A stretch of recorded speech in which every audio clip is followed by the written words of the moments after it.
USA Global TV and Radio proudly presents the Royally Rich Lifestyle Show, starring Ian Pelham Turner and Helena Chard.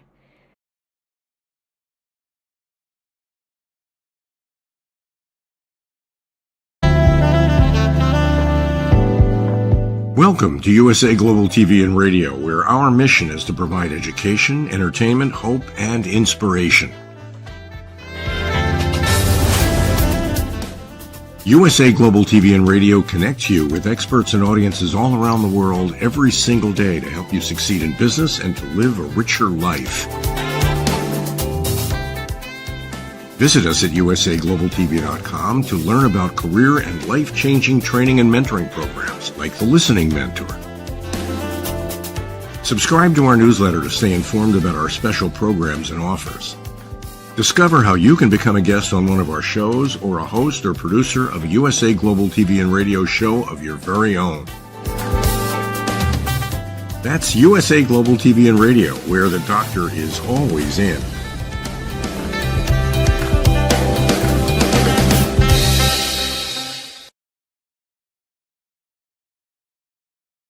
Hello and welcome to another edition of the Royally Rich Lifestyle Show with me, Ian Pelham Turner. And with me, Helena Chard. Okay, let's roll the titles and let's get on with the show.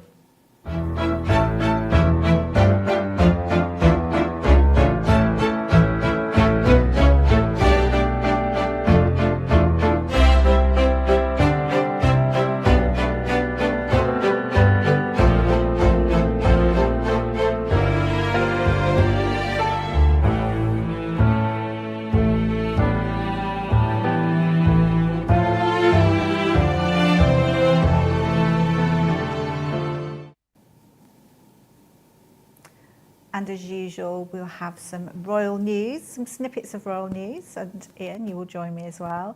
So I think we'll start off with this weekend. It was been a beautiful, well, last weekend, beautiful sunny time. Princess Catherine was joined by Prince George at the Festival of Remembrance, and everyone was out and about. It was a very special weekend, marking the 80th anniversary of World War II. And there was the event at the Royal Albert Hall was absolutely stunning, and it was just wonderful to see Prince George sat there, very patient, taking everything in, watching all the veterans. And I think always for me, the most exciting thing is seeing all the poppies falling down at the end, because obviously each poppy is a person, so it's something really special. So there we go. And the other children weren't there, so Charlotte and Louis, because they are very young, and obviously Prince and Princess of Wales, they're quite careful in introducing them to working environments. So that was good, but lovely as well to see King Charles on Sunday leading the nation at the cenotaph, putting the wreath down. So it was really, really quite beautiful, and I think the amount of poppies and the veterans and just, you know, it's with thanks, isn't it? The veterans that were all talking about, you know, how they lost so many of their pals, and also they're dying out now as well. But it's quite an interesting situation. So a lot of respect to that generation. And today, breaking news is the Prince of Wales has launched something on YouTube, and it's going into schools across the world, really. I think it's to target 9 to 14-year-olds, but it's delivering a special message, basically honouring veterans, talking about how it's important not to forget and how the memories matter, their lives matter, and it also reminds everybody to be respectful, kind, brave and thoughtful. So I think that's a really good thing that Prince William's actually done, because it's, you know, for children to learn, it teaches them empathy, resilience and responsibility, which interestingly ties up, I think, with listening and all the other things we're going to be talking about. What are your thoughts, Ian? I think, I mean, you know, William's all over the place at the moment, isn't he? Because obviously, I think he's staying in Brazil. He's back. Oh, he's back, is he? Okay, he was laying a wreath. So, you know, I think, yes, it's always very important to remember all the fallen who really created and helped us to create a safer world. Whatever that means, I'll paraphrase Charles, whatever that means at the moment, because I think the reality is that really veterans are perhaps the forgotten people at times. There was a phrase at one time for the Japanese war that carried on after the war in Germany subsided, and they were called, the British Army is called the Forgotten Army. And I think the thing that is important at the moment, there seems to be so much controversy, so much acrimony, right now, what's really happening across the world, so many more war zones being talked about, that we should remember that people fight wars, and the reality is that now is the time for us to remember our veterans, remember the people that really gave their lives, but also to remember the people who really fought during the Second World War, like my parents, and then who then created a better world for people like myself. But I also think as well to remember the conflicts of today and the veterans that are serving now. Yes. That's really important. So it carries on, doesn't it? Yeah. So, Prince and Princess of Wales, they have moved to Forest Lodge. That's their forever home. Amazingly enough, the builders, they did all the work really super duper quickly, and it came in under budget. Now that is unheard of, I think, for the average Joe. No one ever has that. They never turn up in my books. But no, so it's lovely to see, and people have been talking about Forest Lodge, and it's quite interesting because it's not like Royal Lodge, so it's not grand, and there's something quite informal, quite charming, quite sort of middle class, and it's very, I'd say, William and Catherine, because they're obviously trying to create this look. It's a bit like a doll's house, and it's actually got brickwork as well, so it's not super regal. But anyway, they are really happy there.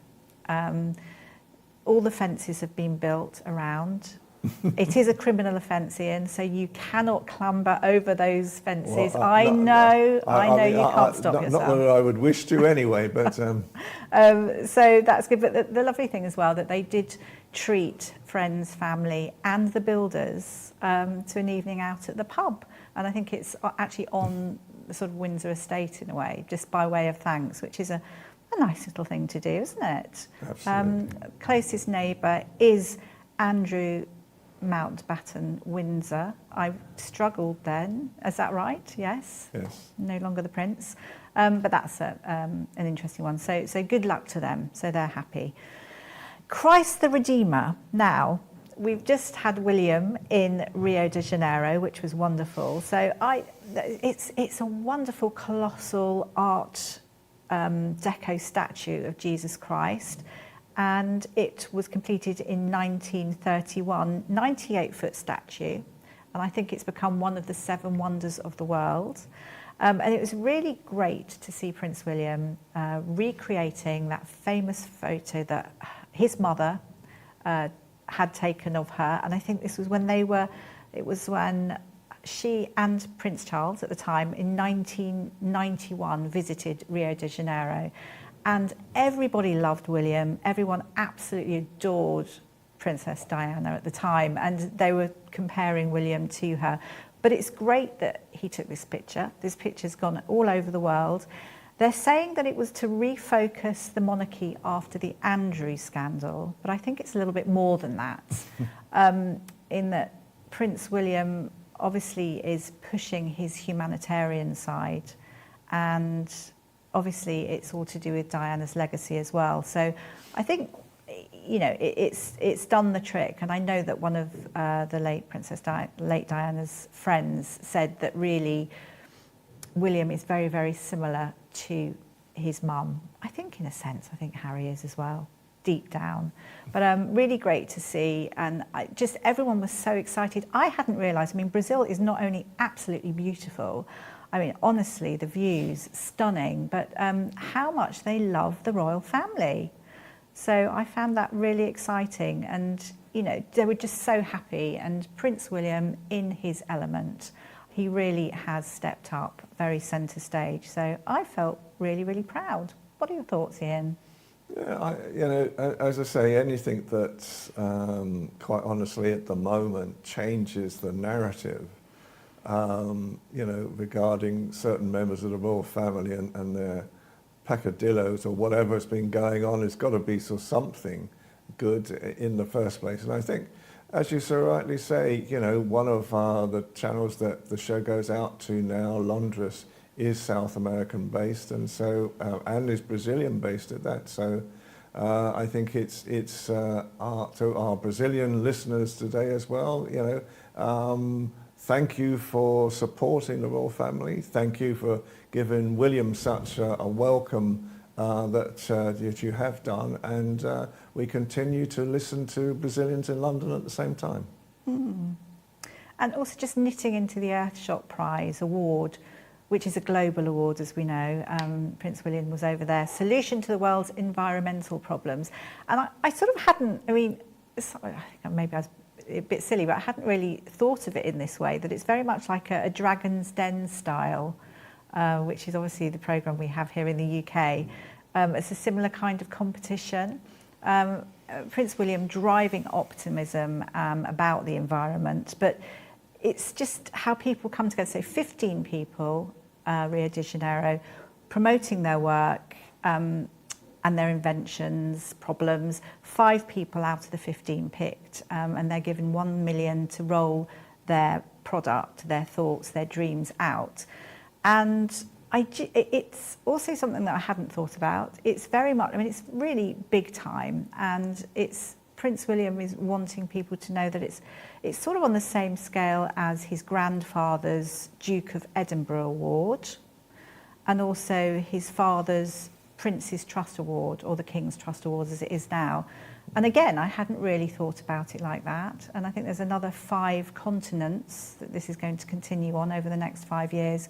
And I just think, you know, absolute accolade. I think it's absolutely brilliant. So well done to you, Prince William, for forging forward. And finally, I want to talk about Spudman. Now, Spudman recruited Queen Camilla recently, very sweet. Now, we know him, he's a social media star. His name is Ben Newman, but he's in Tamworth, Staffordshire. He had this idea that he wanted everyone to have hearty, good old, you know, hot potato, absolutely crammed with filling, and he wanted everyone to be full up. So, and he was I mean, absolutely amazing value. I think probably no more than £5 for the most enormous potatoes. He has 9 children, and I can well imagine that they all have a hot spud. But it's got a touch of Oliver about it, hasn't it? It has. But do you know what? He, on occasion, can serve something like 5,000 hot baked potatoes. He goes to events and things like that. Isn't that incredible? 5,000. I mean, honestly, that was me there all day, just slaving away. I'm amazed at it, because apparently some days people will queue for 2 hours in the marketplace where he has his stall just to get his potatoes. I mean, he said it was the most surreal thing ever to have Queen Camilla there, sort of helping make the potatoes. I mean, it was there in his food truck as well, and it was an event at Clarence House, and it was representing the Royal Voluntary Service. And I think Queen Camilla is patron, and also National Association of Care Catering for the Elderly. And he makes a great potato. Obviously, Queen Camilla knows what it's like to get a good picture. Because when I thought you said a good potato. Well, she did have a potato. Her favourite filling, tuna mayonnaise. Woman from my own heart, tuna mayonnaise. Well, tuna mayonnaise. Tuna mayonnaise, yeah. But so obviously it's those photographs, isn't it? Because once the royal family are taken, you know, her making potatoes in the press, and it highlights charitable work, which is really, really great. And he also, I think the interesting thing about him as well, he works so hard. He always wants everyone to be full and happy. And he is on dialysis treatment. And he's actually continued his work in his truck with a portable machine. I mean, how about that? What? I mean, good for him. He says his favourite thing in life is being able to chat to people about his potatoes and just talking to the customers and having a chat. And I thought, what a lovely chap. Absolutely. Well, that's a lovely one to end. Well, there we go. So thank you very much. That's a touch of royal There we until go. next week. And Spudman, we could easily receive one of those in the post. Absolutely. His social media is phenomenal. Yes. Really, really good. I know. Okay. Anyway, thank you for that, because as always, some very relevant and some great royal news. We're now just going to take a short break, and then we'll be back with two incredible guests. Stay tuned.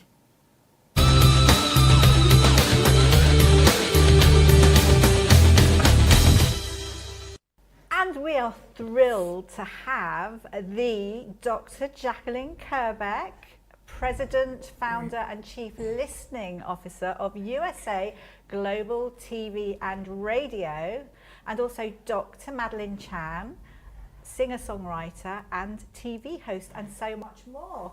Look at you ladies, black, pretty, pink and be twinkly. Welcome. It's Thank so you. lovely to have you with us. Thank you for joining us. Thank you. We're thrilled to be here. Yeah, tiaras and all. Absolutely, I've got tiara envy. I was only saying a few weeks ago. I was You know saying what's I going to want a happen now. tiara. Every week from now on, I'm going to, I am. Helena will be on. Where's my tiara? Where's my I tiara? have actually been looking for a tiara, so I know. in the next few weeks. Oh. And Well, they're this just just a amazing, quick aren't they? plug to Trina Tarantino. That's, Okay. who That's made this Little one. Kitty. Yeah, Yes. Hello Kitty. Ah, Yeah. lovely. Hello Kitty. So they are delightful. So let's start at the very beginning, I think, with Jacalyn first. What gave you the idea of starting USA Global TV in the first place? What on earth brought you from sanity Was it sanity though? to where we all are now in this media mayhem that we're all facing? Well, what brought me to USA Global TV and Radio was actually the two of you. Because prior to that, it was Rapping with Dr. Jacalyn. I remember it. It was good fun. But what sort of envisaged you in the first place to actually start working in media? I received a cold call from a radio station in New York, and they said they wanted to interview me. So I did the interview, and then they called and they offered me a slot. And I said, okay, I'll take it. And it was Fridays at 5 o'clock, and it was The Drive live at 5, Rapping with Dr. Jacalyn. It was a 5 o'clock one. And at the same time, I was doing a TV show for a local station in New Jersey, and it was also called Rapping with Dr. Jacalyn.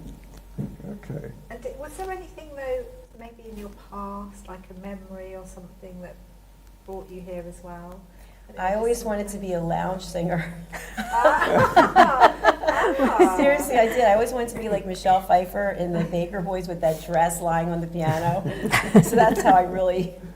But then I went to see a friend who's also a psychic medium, and she said I was going to be on the red carpet one day.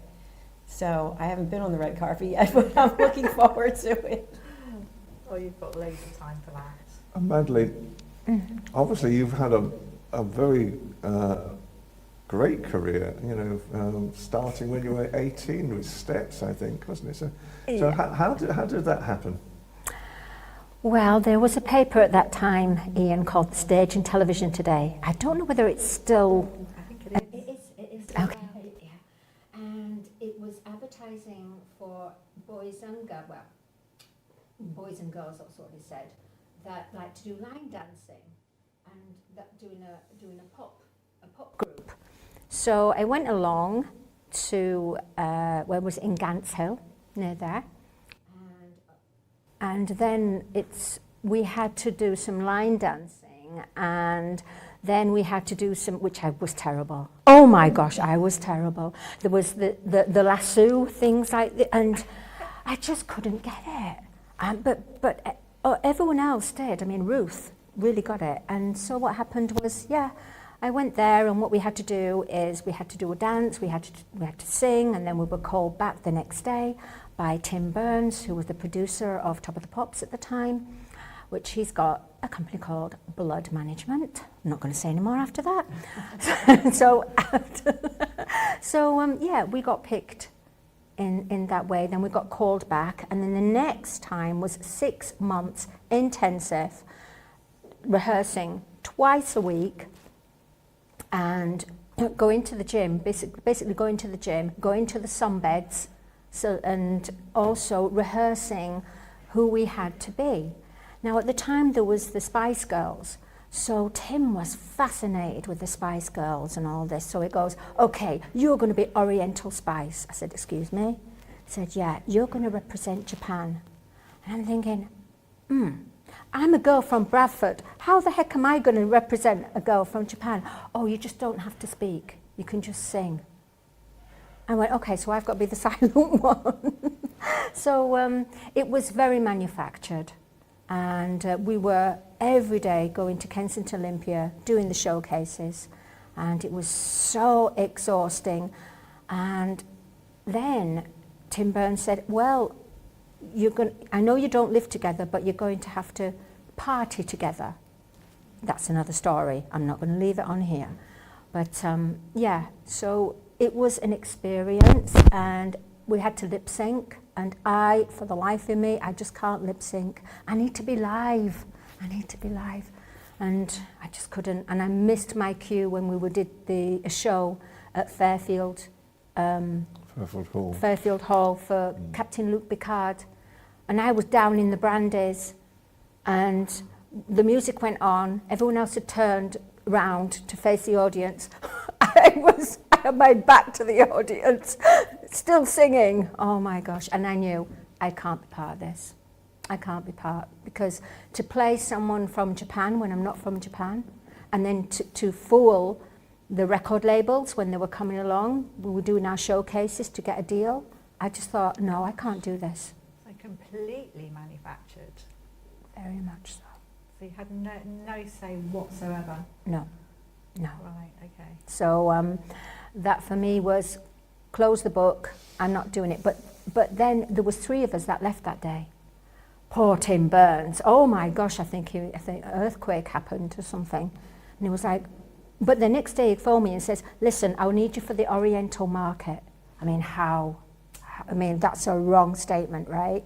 But it was okay and acceptable at that time. I mean, this was in the 90s, so that's my story. Goodness. Steps. Yeah. So, I mean, I know with Madalene you went on, you had some really fabulous hits, I have to say. But just back to Jacalyn as well. Because I love the fact that you have your courses that you run alongside your programming. And I'm just, if you can share a little bit about it, that would be great. Absolutely, thank you for asking. So our television network now is based on elevated listening. So we don't use any scripts. And so everyone's been trained by taking our courses, setting boundaries, asking permission. It also based on this book, Mastering the Power of Elevated Listening. Okay. So why I really started doing it was because I felt like for so long, having ulcerative colitis, that no one was ever really listening to me. They were always giving me solutions I didn't ask for. And so I thought, why not create a platform and trademark it, elevated listening, write books for children and for adults. And so that's how the whole thing came apart. It came up to, what's the word? Fruition. Fruition. Yeah. To fruition. And so now I've taught courses in London and in Greece, and we had courses in Zambia and in the States, and so I'm excited to see where it goes from here, but it's all elevated listening.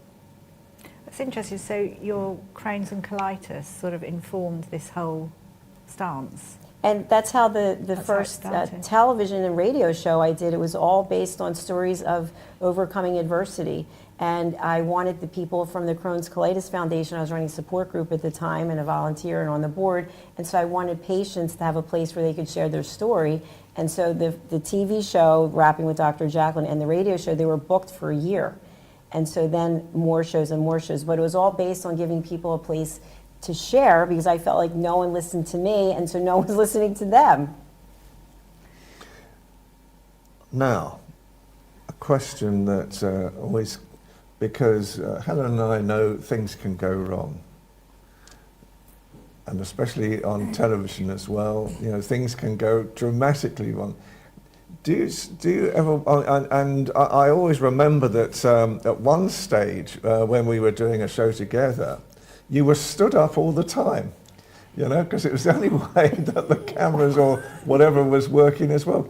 So do you ever, you know, are there moments where you think, oh goodness, something's going to happen now, and how do I get out of it? So are you panic, stress less nowadays because you've done it for, and you're doing, how many shows a month now are you doing, or how many a week? So we have 63 shows now, and we're just bringing on 2 more people. I personally do 5 shows, and I started one every night, except since I've come to London, I haven't done it, but it's called Let's Finally Talk with Dr. Jacalyn Kerbeck. So I picked 8 p.m. at night because I don't want to do it then, so I thought, why not stretch myself? But I'm basically giving people on the Dr. Jacalyn Kerbeck channels an opportunity to hear from me, because I thought I have channels in my name and they're not hearing from me. So I'm not stressed like I used to be. There are a lot of things that do go wrong, and now I just feel like this is authentic. But one time I knocked my computer off while I was broadcasting, and it was like upside down. I was like, so sorry about that. What drives you? What drives you as a person? I feel like I'm in the best chapter of my life, and it's interesting because I spend most of my time alone working because I don't feel like it's work. Sometimes I can't stop working. If it weren't for the fact that I was leaving home to go work out, I would just work until I stopped, until I went to sleep. But I feel like by putting all these different opportunities together, retreats, books, courses, speaking, TV shows, that we're giving people collectively as a team a place to share their voice where they feel safe. So I'm going to keep going until I can't breathe anymore. This is why I'm here. That's why you've grown so much Yes. in your channel, because you're always working. And I'm always just working. got such drive, so we commend you completely. Thank you. Maddie as well, I know that obviously you're a TV host and you do quite a bit, but I just going back a little bit, you had great success with, I mean, you're a creative heart, spirit, everything about you. Thank you. With Follow Love. Right, yes. This was back in 2013, and I was living in Malta and just perfecting my craft. I had to come away from the industry because it really did hurt me, and I felt, no, this is not the right time. So I went to Malta and started to sing again, and then I sent my CD, because sometimes you can do that, to a production company, and they liked my voice, and they said, oh yeah, we'd like you to come along to the UK. They didn't pay for it, by the way, they didn't. So I had to get an investor, which was Rocco, my soulmate. Well, my soul brother, it's my soul brother. And he had to put 15k down. Gosh. Because at that time, when you needed a song to do well, you need your pluggers. So you also have to pay for the whole recording session and that. So because of that, really, and I'm being honest with you, you've got to have a good song. The song's got to be really good in the first place, but it is about marketing. At the end of the day, it's a blooming marketing machine. It is. Had that marketing not been put in there, I would be just like all the others. Honestly, it's really sad, really, don't you think? It is, because there's so many talented people. There's so many talented people. So I reached number 7. But in saying that, I had to push it, and they had to push it. I had to do, So it was wonderful. But then the production company fell out, the management fell out, and I was tossed aside, basically. So where I was number 7, and I could have gone even further, the heart of the management just thought, no, that's it. We're not carrying on anymore. So I had to suffer for that. Yeah. It's such a cold business, you know. I love the music video that you have. Oh, It's so that's good. the best thing, It's so actually, good. Jacalyn. Yeah, that is the best thing.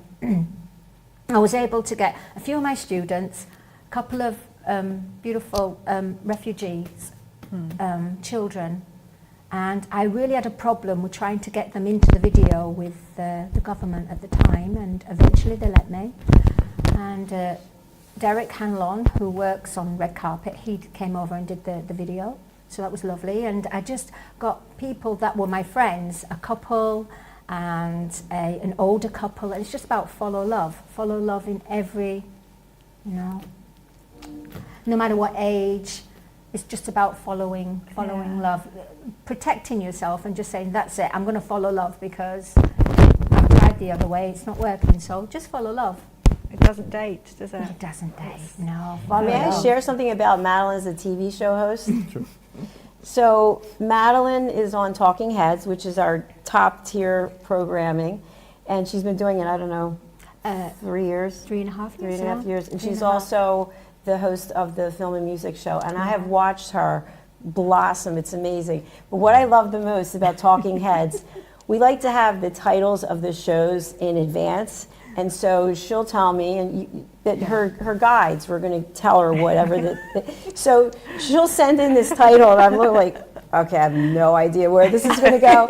So she starts, and she's clearing the air. Yeah. And she starts talking, and I'm producing. I'm thinking, I hope it's going somewhere because I don't know where it's going. And all of a sudden, she pulls it all together, and there's no script. She's like, wait, they're talking to me. I'm like, oh, so, it's amazing. It's amazing. And she's always one of the top 10 show hosts. Well, it was Jacalyn that trained me, because even though I was a singer, I always dreamed, Ian, to be on a presenter. I really did. I watched you guys. I watched you, Ian. I watched, and I really felt I wanted to be a presenter, and I didn't think I was going to be it because I was told, no, you're a singer and that's it, period.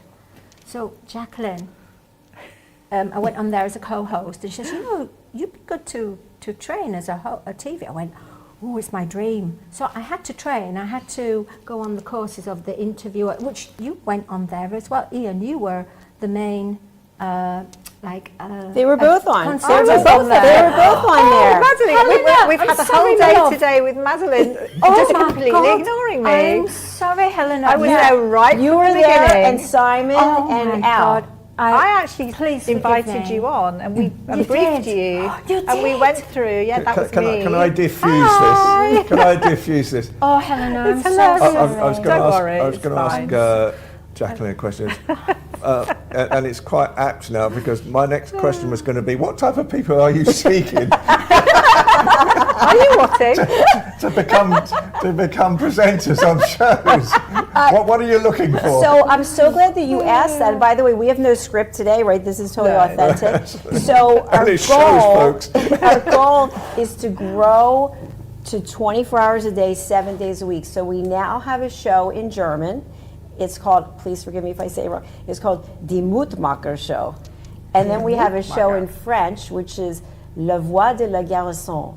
And so we're looking for other languages so that we can run all the time. It's amazing. So we have people who are now sales agents. We have 19. Hello, folks, if you're out there, what are you doing? Because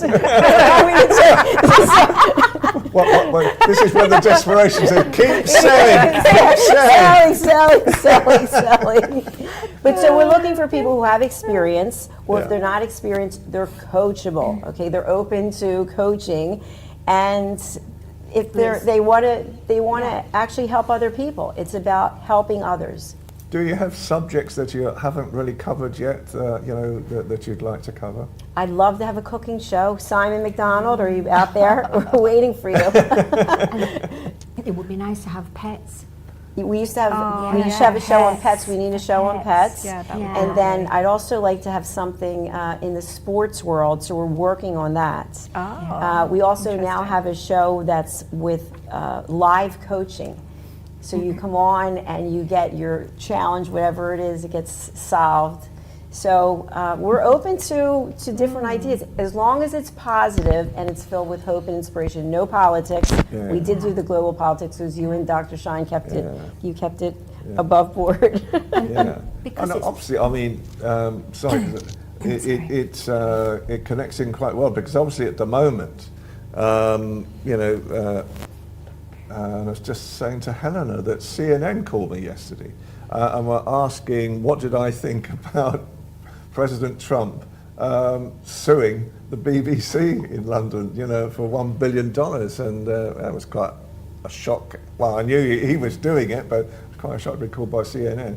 So when it comes to things like politics, is there somewhere where it's a middle ground that you can actually sort of allow politics in, or is it really sort of something that I think sometimes politics can get so heated that it steps over the line of being positive and becomes antagonistic? What do you think? No, I agree with you. I mean, as a business owner, I'm definitely open to hearing pitches, what they're thinking. I just want to stay away from what's going on in the U.S. where there's so much anger, and I'm also a peace ambassador, so I know that you're familiar with, we want to help people find peace, right? How to deal with conflict, resolve conflict. So if politics is something that's really enticing people to be angry, and I want it to be the opposite way. So I'm open to it, but I guess in a controlled environment with no script. I think all the people that I've spoken to within the broadcast field tend to leave politics out.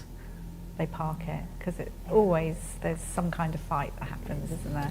And you know what's interesting about that, if I might? So I've written a book about judgment, and when it comes to politics, for example, if people were able to truly listen, right? If people were, you know, you feel one way, I feel another way, but I'm curious, I'd like to learn how you feel and what's behind that, without me thinking, oh, I can't wait till she stops talking so I can tell her this, that, and you know, that's what people do. They get so, but if you were actually interested to hear about a person from another party and how they feel and why they feel without getting emotional about it, then politics could be discussed.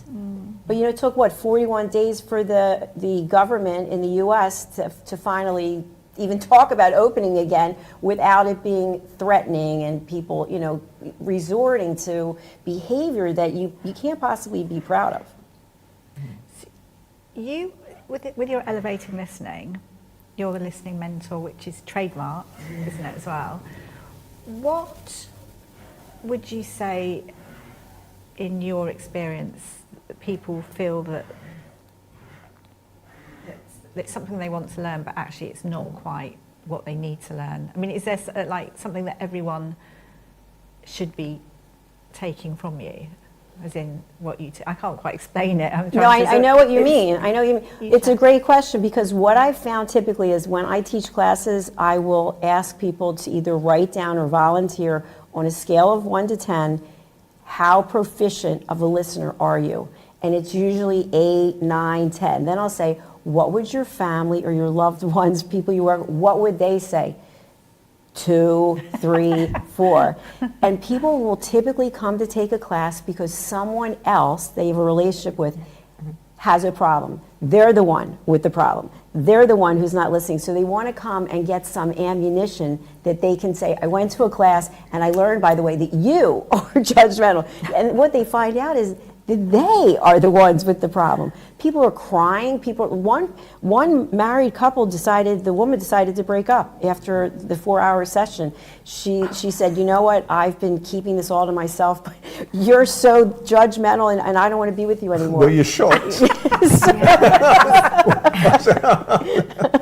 So if people were open to the fact that there is room to grow, just like with me, I mean, I'm constantly looking to others who are, you know, Mel Robbins, I love her. I don't know her, but I love her, and I'm following what she's doing. And she wrote that book called The Let Them Theory.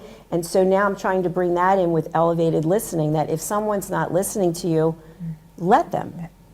Right? Mel Robbins, let them. And instead of taking it on with yourself and getting yourself all emotional, how are you reacting?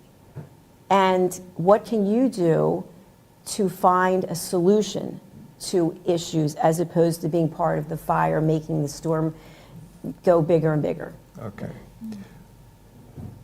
Why do Americans find the royal family so amazing? I mean, it keeps us in a job. Don't get us. don't all, but, don't get me wrong, but it's like I mean, recently with Andrew, I think Helena and I, between us, I think we've done about 15 to 20 conversations on Fox alone, in our American company. I don't that we think were. like it is the right word when you're doing interviews on Prince Andrew. Well, sorry, it's. not Prince I just Andrew. wonder, that Prince. I think there's a different perception of the royal family in America, and I just wonder what that perception is. I think it depends who you ask, but I think the fact that Madalene and I are both wearing tiaras. Well, I didn't want to state the obvious, madam. There's some kind of fascination about being royal, about royalty, and about living that kind of life and all that comes with it. It seems, and obviously we know with Andrew and maybe Harry and who knows, that it's not always glamorous. Nothing is always glamorous. But there is something to think about. What if you rode in the carriage and you had on the tiara and you had the scepter and you held these galas, and I don't know, I think it goes back to history. Like for me, I've always been fascinated with Cleopatra.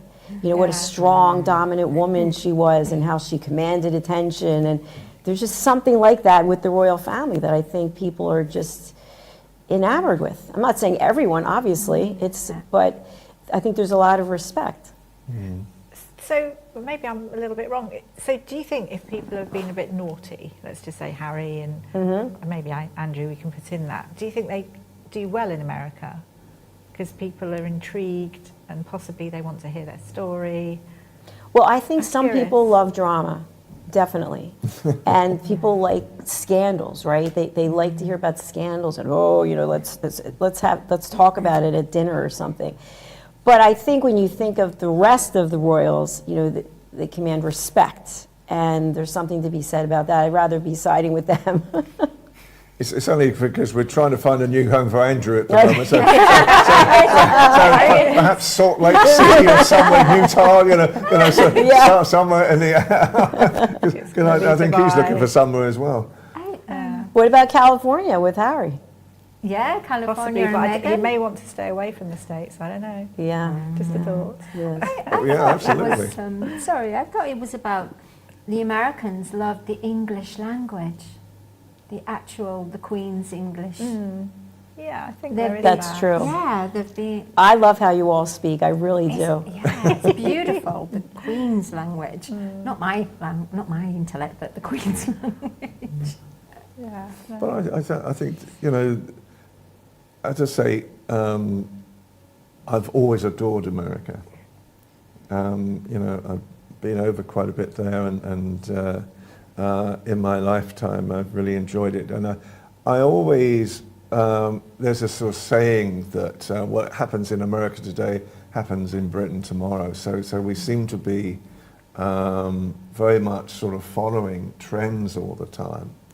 With what's going on, there as well. So just coming back to your global domination.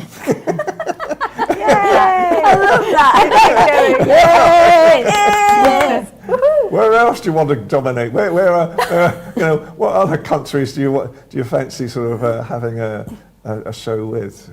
Is there anything in particular Americans?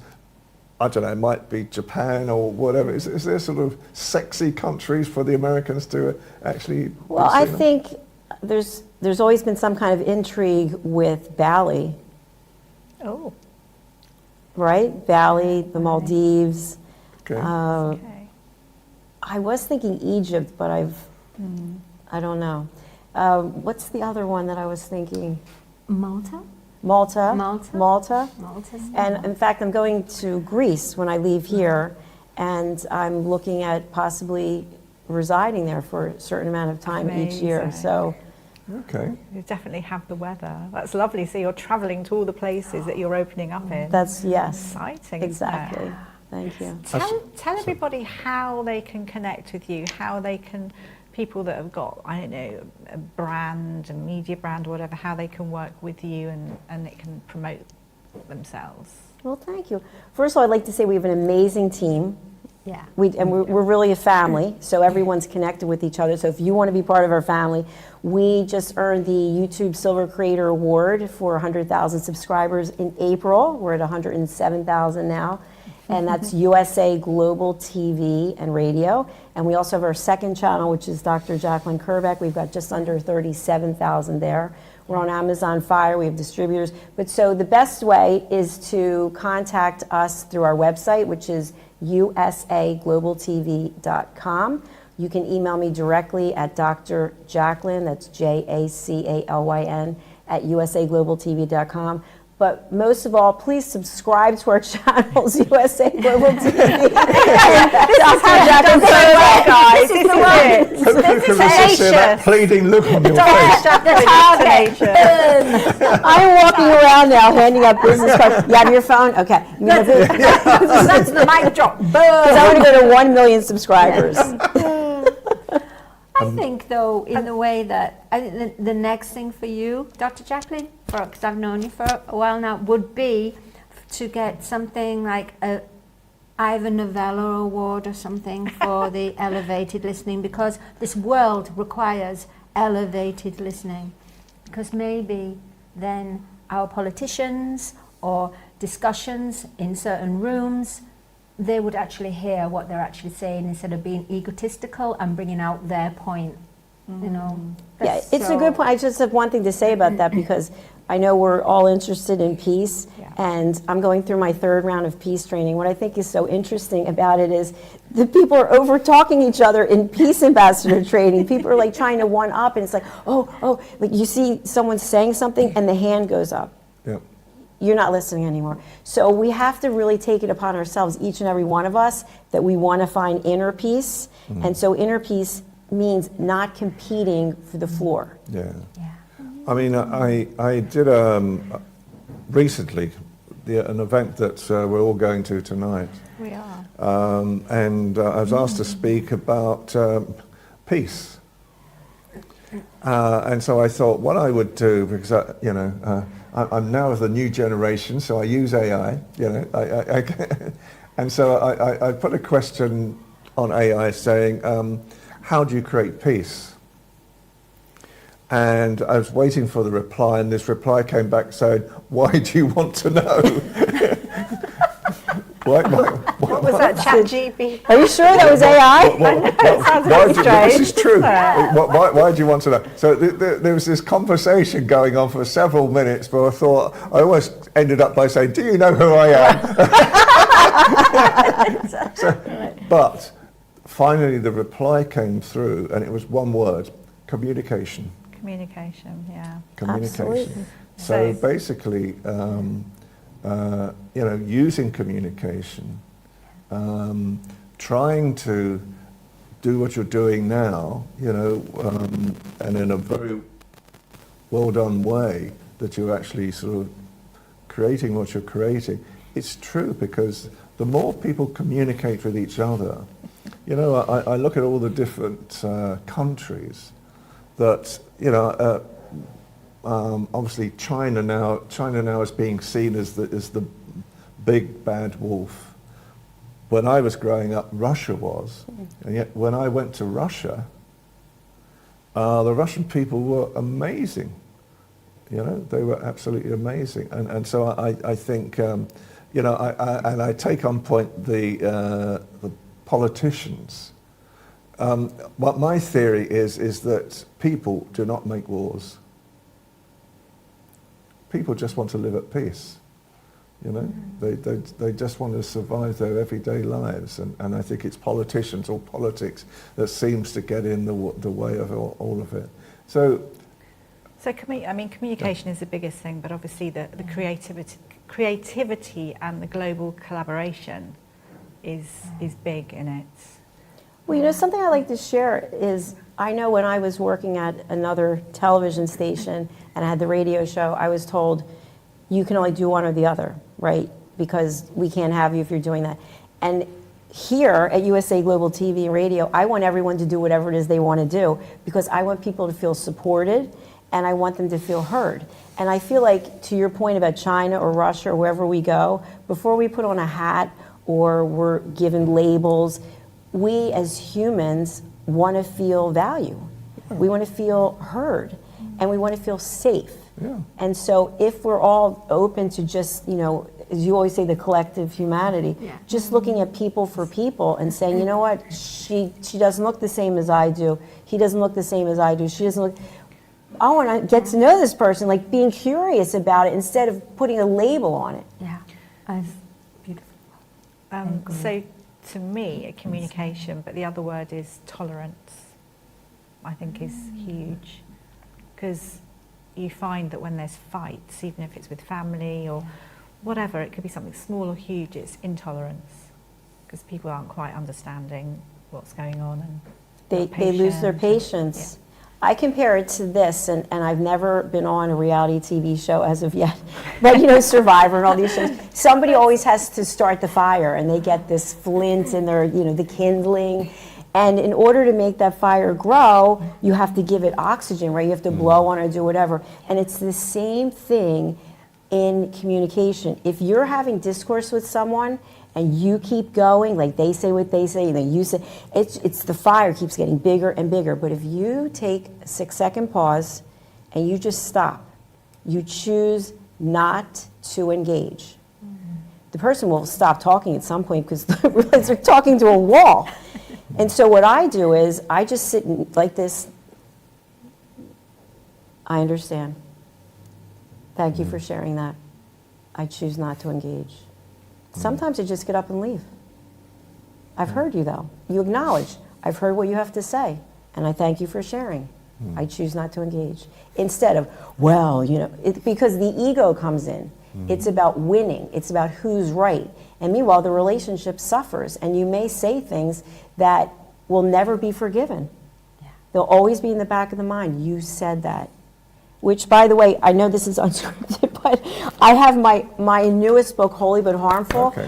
and I just want to point it out for 1 minute because I have 100 statements in here that people make all the time that are filled with judgment. May I just read a few of them? Yeah. Okay. You look really good for your age. How does that make you feel? It makes me feel nice. Okay. Yeah, I take Some that on people- board. some I- people I- wouldn't. I embrace it. I go, ooh, that's nice. I love the way you changed that perspective. Yeah. Because most people would say, why can't I just look good regardless of my age? And let's be honest, what am I, 74 now? It's got nothing to do with age, Exactly. In life at all. You want to be seen as a person. So here's another one. Oh, he's a stay-at-home father. He must be lazy. Ouch. Ouch. Here's quite a one few that I ouches. heard all the time growing up. You think you had it hard? If you had to live the life that your mother and I did to get you where you are. Yeah. Or, this is my favorite, in a marriage situation or partners, you wouldn't be anything without me. Oh, gosh. I made I you feel who ill. you are. I feel That's ill. abuse. That's actually. abuse. That's But people say these things all the time. Or you bring up something from 10 years ago. You know what, Ian? 10 years ago, you said this, and who cares? It was 10 years ago. Let it go. So my advice to anyone who's interested in really finding inner peace is looking at yourself, and are you part of the peace process, or are you part of the ego process? Because it comes from a place of fear or a place of love. Fear, maybe you're holding so tightly onto the relationship that you don't want to let go of it, so you either are the one who's stirring the pot, or you're the one who's the victim. And from a place of love, it goes back to Mel Robbins. I'm hoping I'm getting some kind of compensation eventually. But when she says, let them, right? Let people do what they want to do. So if you're engaging in a conversation that's not going, it doesn't sit well, you can say to yourself, okay, I choose right now to be an elevated listener. I'm going to listen with curiosity and an open heart, as opposed to fear, which maybe they're right. You're thinking, maybe they're right. And then you're angry because you don't want that to be the case. So I'm off my soapbox. Thank you. Just quickly, your thoughts on empathy? Empathy is, do you want to go? Empathy in a negative stance is when you are being empathizing, but you're doing it in a not from a true intention. You're doing it so that you get a result. And then there's empathy that is absolutely on that vibration, actually listening, actually being fully present with that person, listening and fully engaged and reciprocating the energy. So that's true empathy. That's what my... Okay, I'm just interested because empathy comes in different, people have it in different, Yeah. Some people are really empathetic, Yeah. others not so much. Is it something you can learn, when it comes to listening? I'm interested in your viewpoint. That's a good I question. definitely agree. I think it has to come into play is setting boundaries, because we can be compassionate, we can be empathetic, and at the same time we could be harming ourselves because we're giving our entire heart and soul, and maybe the person didn't ask for it because we didn't ask for permission. So I'll give you an example. Today we went through various tube stations, and there was a woman on the ground with cards and whatnot, and people might judge that person, or another person might have so much empathy and compassion, they might go and ask the person to move in with them. And they didn't set a boundary, for example, like, hey, we're going to have you move in for a month, but in the meantime you have to do this, this, and this. And now their life situation changes. So I think that by asking permission, would you be open to me helping you? How would you feel if I did this? Would it be significant if so you ask the question, and then that validates the person instead of seeing someone who's in need. And you've seen people, maybe they're in a wheelchair or they're having a hard time, walking, and all of a sudden you just go ahead and start pushing the wheel. Did you ask permission? You have to say, how would you feel if? Are you open to this? And when someone says yes, then that empathy comes with grace. Good call. Just quickly moving on to books. Lots of books. So many books. Oh, so many books. So books and expertise, because I know that also, I think Madalene, you both wrote a book together as well. Was this We to do did. with We've written a few books together. So Yeah, the one that we really did work and focus on, that one, it was Creative Hearts Awakened. Awakened. Creative Hearts Awakened. And we wanted to help people that have their own brand out there, or people that have a story to tell through their creativity. So where they healed in a certain area through their love of their passion of their creativity. So how many people? 20 something. 20, yeah. And also Red O'Loughlin, Red one of our team O'Loughlin, members. yes. Credit to Red. He's a great book coach and publisher. So yeah, and then we also did the Lady Ella. Oh, we did the Lady Ella. I played a character, Crystal, the butterfly teacher, teaching the animals how to sing and all this. So that was at the school. Oh, School of Joy. School of Joy, that's it. And School Helena, of you Joy. were in, It's so which book were cute. you in? The Balboa Yeah. tree? I was. Yeah, you were. Yeah. So the series of books, there's 9, and it's the amazing adventures of Lady Ella, the listening mentor. Yeah. And Ella is my great niece. Well, she now has a brother. So now I wrote a new book called The Kindness Adventures of Lady Ella and Lord Jack, because Jack is my... So But cute. before that, the other 8 books, all the characters in there represent real people who've taken my courses, Elevated Listening. So they would get to pick their character and name the character, and then that character is part of teaching children how to listen. we're almost out of time. So finally, are you both pleased with the careers you've chosen? Yes. Yeah, very much so. Yeah, it's evolving. It's going to the next level, but yes, at this present day and time and the now moment, yeah, absolutely. What's next? What do you both aspire to create or do, or what do you see in the future? I'm at the best place in my life I've ever been. And when I started out, you'll remember this. What did I say I wanted to do? Oh, give every gift as many people as she can a car. Like Oprah Winfrey Oh, when she for- said, you get a car, yeah. you get a car, you get a car. Okay. Oh gosh. So to touch as we're many gonna get a lives car. as I can. And when I first started out, I had a vision board with elevated listening, and I had 100 little desks. And now we've got, I think, 350 elevated listeners. So it's basically to go to as many countries as I can and shake the hands of the people who have believed in me from the very beginning. I've been doing that. And then to grow our markets in as many places and have everyone on our team meet everyone else and do their own collaborations. It's a beautiful community. I call it the mothership. I really do. And the way that, what I love about it, about the mothership, is that you can bring, where you had to pay major television stations to get an ad, you know, it's not even that price. Plus, it's about you get heard, and you get the socials through it. So, it's, you know, it's great in that way. And for people that have got a brand but want social media, what do you call it? Oh, yeah, Awareness. I've been doing, I Awareness, do press yeah. releases Press now, releases, yeah. and also commercials.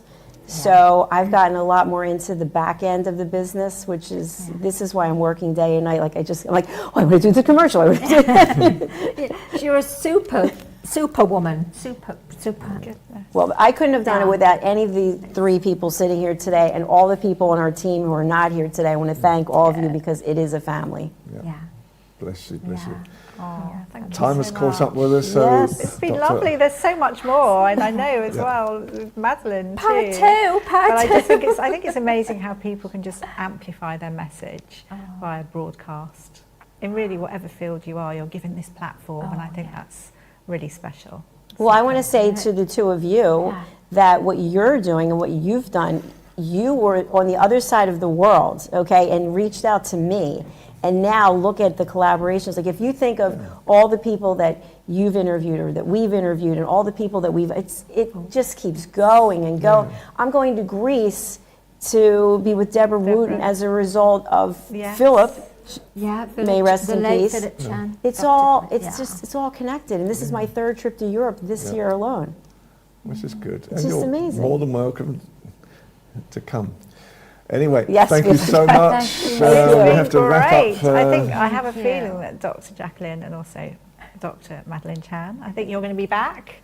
Yes. Because I think we have to continue the conversation. Love to. Absolutely. Thank you for the time. I would like to definitely continue the conversation between doctor and the doctors that, for example, Jacalyn, she studied doctor 7 years, like veterans, and then vet surgeons, doctors, and then you get the people that buy their titles. Okay. We'll be That's back. interesting, isn't it? Part two. Thank you. So, thank you for your great wisdom today.